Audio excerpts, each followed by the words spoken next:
Hello, lovely people. I'm Shaq, and welcome. Today, we're gonna obviously get a little closer in there and look at how the fireplace turned out. But most of today is going to be about the train and how I'm setting up that train table so that so that I can use it in here.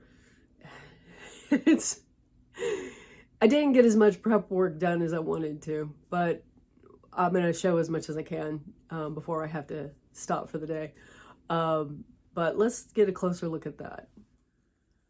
So as you can see, we're in here with the fireplace and it is not lit up right now. So I'm going to use my remote control here.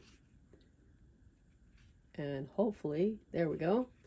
It does have a flickering setting. That's one of the reasons why I liked using the candle is maybe you can see that it is actually flickering.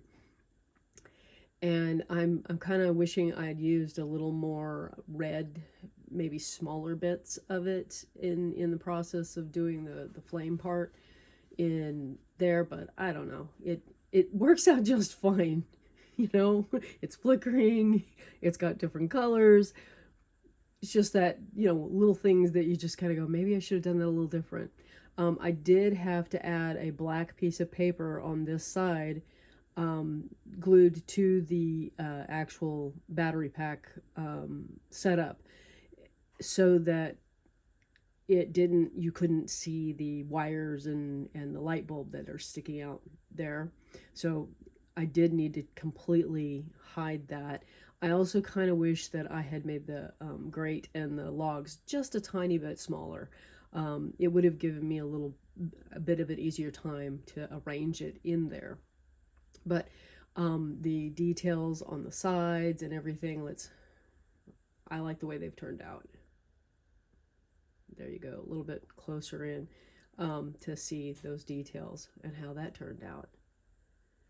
This is deeper than the one, I put a link in last week's video to the first, or the gray fireplace that you see in the thumbnail. Anyway, it's just a little bit deeper, so I'm able to put more things, sorry about that, on the mantle. The vase and the bird and stuff, they're a little bit bigger than what I can fit on the other mantle. So that's an advantage of the measurements I just gave you, is that you can put a slightly larger objects on top. Although I've managed to stick some crazy stuff up on top of the other one. As a comparison, I should probably go over there and show you that. I mean, to remind you. But instead, we are going to show you our really awesome train. And this is, and if I can keep the reflections off the packaging, is the steam engine that I got for my Christmas train. I might put some decals over the Jupiter, and it would be really cool if it was green instead of blue, but I don't think I want to change it. I don't think I trust myself to be able to paint that skillfully, and it's still, you know, really cool looking and will work. I got this that came in the mail this week, and it's a box car, and the doors do open, so I'm going to see if I can get a Santa figure or a snowman to sit in there with the door open. And what we're working on today is basically the foundation table part that will be able to be lifted up to the ceiling so that I can pull it up out of the way when I'm not playing with it. And I got an estimate date on the controller that I still need of April, I think. So I got a while to before I'll actually be able to make the train go. But I'm gonna turn off that, and we'll turn around and see the train table. Okay, this is the basic train table. I did 4 layers of corrugated cardboard and to fit within a wooden frame. my son actually did pocket hole attachments there for the wooden frame, which is, it's a pretty good sturdy corner. But there was nothing but the edges of the cardboard, which making contact with the wood, and we also needed to make sure that it fit in there as, you know, square as possible. So we put the 4 layers of cardboard through the table saw. I told you that I wasn't sure about that being able to happen once you had your cardboard layered up. It does work. It works really well. And so we got a very nice squared edge on the piece, the thick piece of layered up corrugated. And then in order to help tie this together, I put a 5th layer on the top side, and trying not to get myself another paper cut here. This 5th layer goes over the edge of the card, over the edge of the wood, to give it more stability. So it's glued down to the wood as well as the center cardboard, which makes this cardboard rigid. It probably would be better if my wood was the same thickness as the cardboard, but I didn't feel, I don't know, we didn't want to take the time to run it through the table saw and make it narrower. We just, and it gives you more room to put in your pocket holes. If you make it narrower, you've got less meat to go to drill into. So we left it wide on the wood, so we've got an edge, a lip on the bottom side. The purpose of the wood is to make the edges more stable, to be able to put eye screws in to hang this table from. So all pressure will be going down on this wood frame. And right now, to tie it better in, I want to cover it in paper. So that's my next effort here, is I'm going to get this covered in paper. And I have cut a piece of paper which is hopefully big enough to wrap around the edge. And I kind of wish that I had mixed this up like Mod Podge, you know, made it thinner. But I didn't, so we're just gonna go with this and try and get it as thin on here as we can.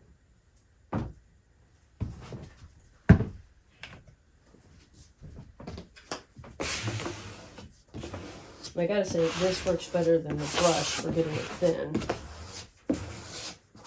These are glue spreaders. I think these might even be Mod Podge brand.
Now I have to switch to using a brush because of where the glue's got to go. Also should probably find my scissors.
I had to treat the corners just like paper mache and just keep putting glue and paper and whatnot in there to get it covered. Sorry about hitting the camera.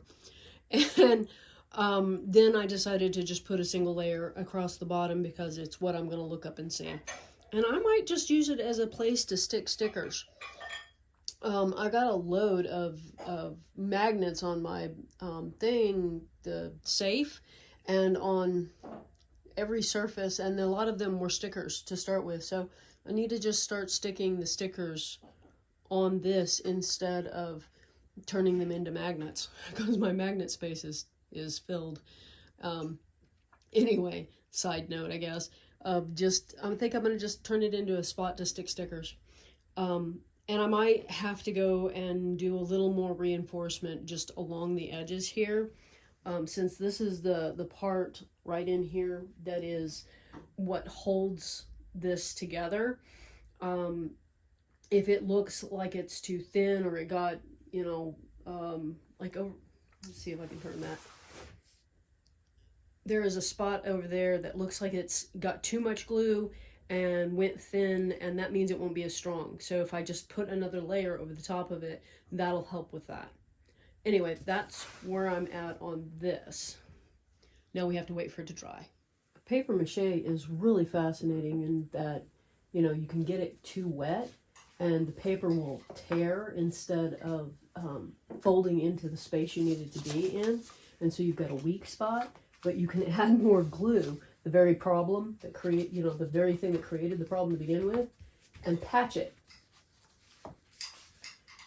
And you'll have a stronger spot, actually.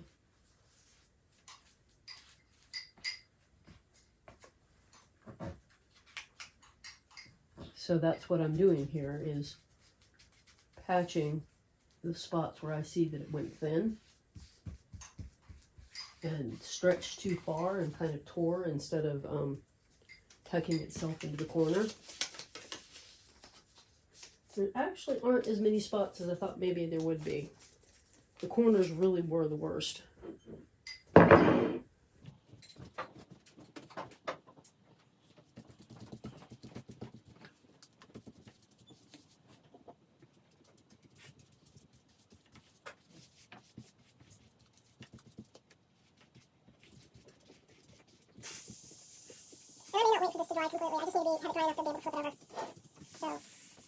We have a little fold that shouldn't be there right here at this edge where the paper didn't wrap around as tight. I guess in the process of shifting it, it just ended up with a little fold. I mean, that's all you can really call it. So I'm going to glue it down, and we're going to turn this around. This will be the back of the seam, which is going to be kind of a forest. I'm going to put trees scattered along the back edge. Outside of town, right?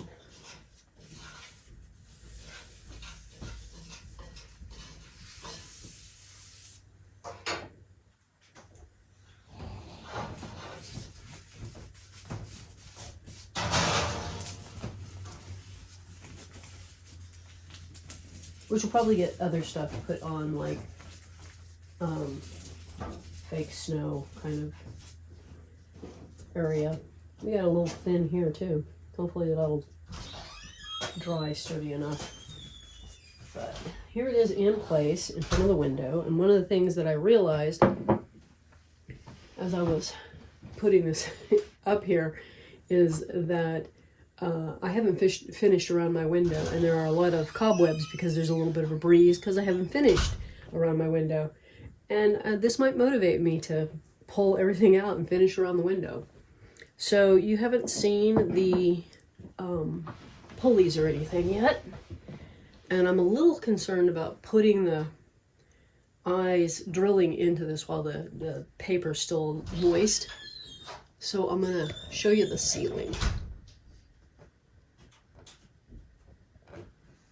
So you can see up there next to the wall right there, just above the rainbow, there is a pulley, and there's a matching one over there.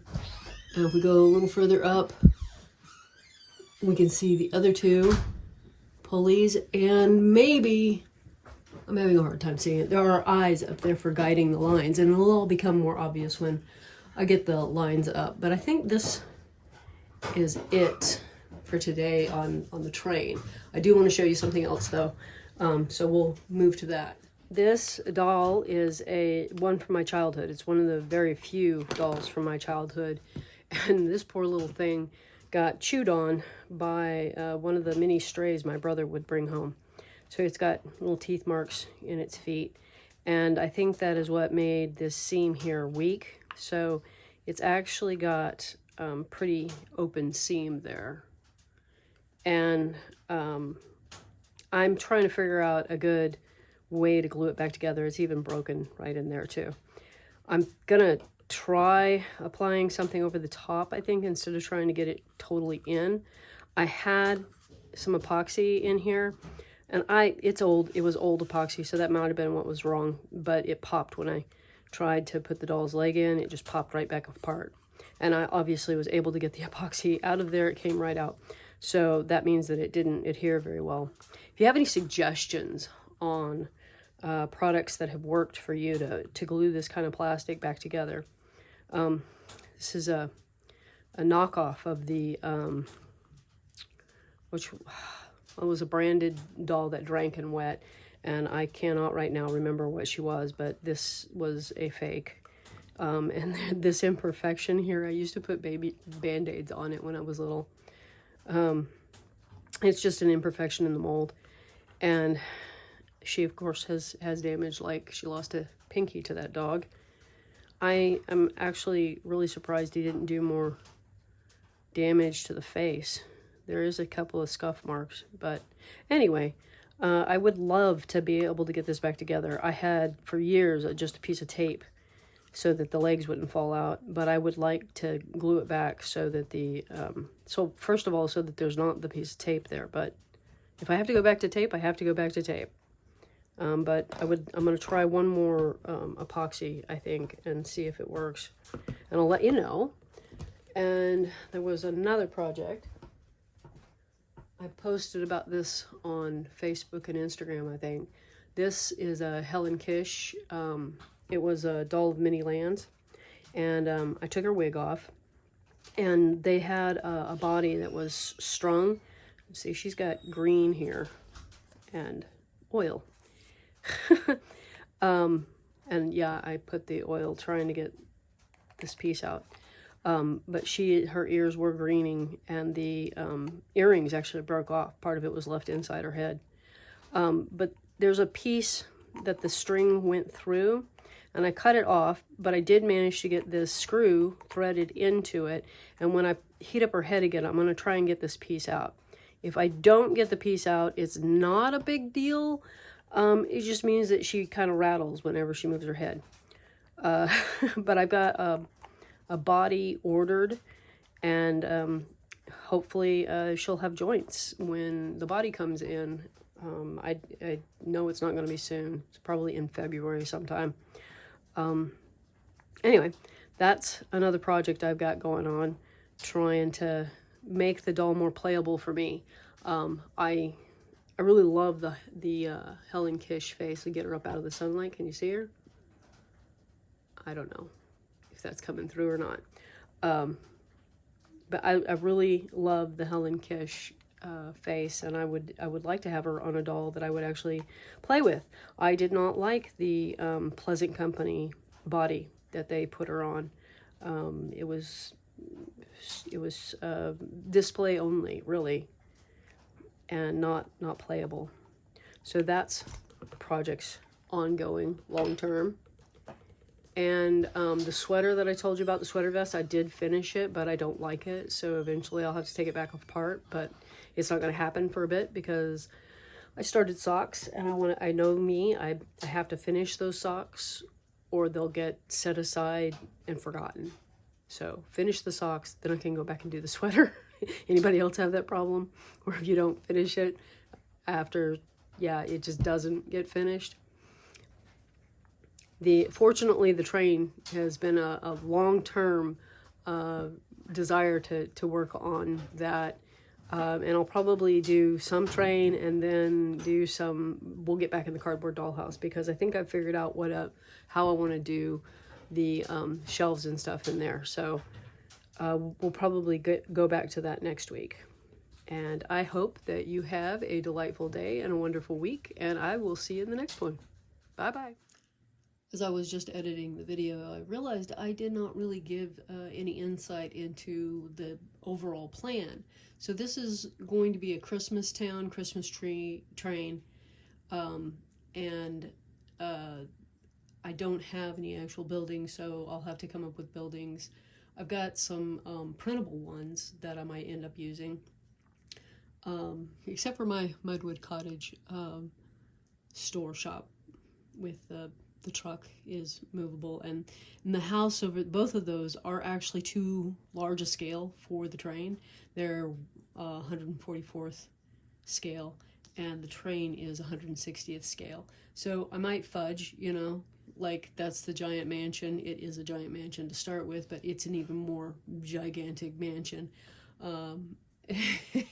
So I could use it over here if I decide it needs that extra element. But yeah, that's the overall goal, is a Christmas town, and with the train, Christmas themed train. And I'm going to start with the cardstock things that I have and print those out and see if I can do something to make them look a little more three-dimensional. But we'll explore that later. And I just wanted to add this in there as kind of giving you an idea of where I was going with this train set. Bye-bye again.